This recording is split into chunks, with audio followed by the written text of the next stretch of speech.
ভাসি যায় দূরে নীরব আকাশরে নাচে ঝুমিরে।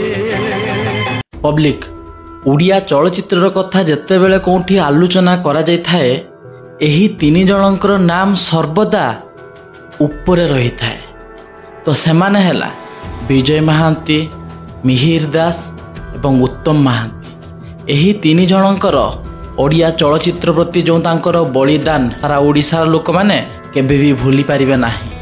ତ ଆଜି ଆମ ଅଗଣରେ ଦୁଇ ଜଣ ହସ୍ତି ନଥିଲେ, କିନ୍ତୁ ବହୁତ ଦୁଃଖର କଥା ଆଉ ଜଣ ମଧ୍ୟ ନାହାନ୍ତି।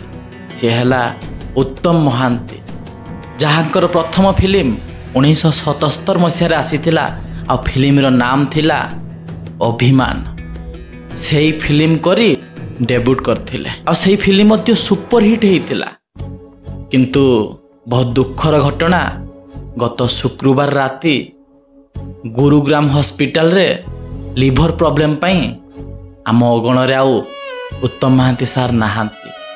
66 ବୟସରେ ସେ ମୃତ୍ୟୁବରଣ କଲେ। ଆଉ ଏହି ଘଟଣା ଯେତେବେଳେ ସମସ୍ତେ ଶୁଣିବା ପାଇଁ ପାଇଲେ, ସବୁ ଆକ୍ଟର ଆକ୍ଟ୍ରେସ୍ ହଲିଉଡ଼ରେ ଯେତେ ଜଣ ଅଛନ୍ତି ସମସ୍ତଙ୍କର ମନ ବହୁତ ଦୁଃଖରେ ଅଛି। କାହିଁକିନା ସେଇଭଳି କଳାକାର ଆମେ ଏବେ ଖୋଜିଲେ ବି ମିଳିବ ନାହିଁ। ବିଶେଷ କରି ଅପରାଜିତା ମ୍ୟାଡ଼ାମ୍ ଏବଂ ବାବୁସାନ ଭାଇ, ତାଙ୍କର ଅବସ୍ଥା କେମିତି ହେଉଥିବ କେବଳ ସିଏ ହିଁ ଜାଣନ୍ତି। କାହିଁକିନା ଗୋଟେ ପୁଅ ସେତେବେଳେ ଭାଙ୍ଗି ପଡ଼ିଥାଏ ଯେତେବେଳେ ତାର ଘରର ମେରୁଦଣ୍ଡ ଭାଙ୍ଗି ଯାଇଥାଏ। ଘରର ମେରୁଦଣ୍ଡ ହେଲା ବାପା।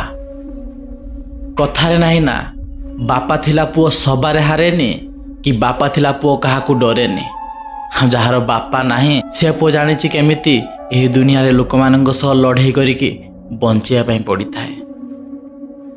ଆଜି ଆମ ଗହଣରେ ଉତ୍ତମ ସାର୍ ନାହାନ୍ତି ସତ, କିନ୍ତୁ ତାଙ୍କର ଯେଉଁ ଭଲ ପାଇବା, ତାଙ୍କର ଯେଉଁ ଅଭିନୟ ସାରା ଓଡ଼ିଶାବାସୀଙ୍କ ହୃଦୟରେ ସବୁଦିନ ପାଇଁ ଲିପିବଦ୍ଧ ହୋଇକି ରହିଥିବ। ତାଙ୍କରି ସ୍ମୃତିକୁ ନଜର ରଖି ମୁଁ ଆଜି ଏହି ଭିଡ଼ିଓଟି ବନେଇଛି। ଆଶା କରୁଛି ଭିଡ଼ିଓଟି ଆପଣମାନଙ୍କୁ ବହୁତ ଭଲ ଲାଗିଥିବ।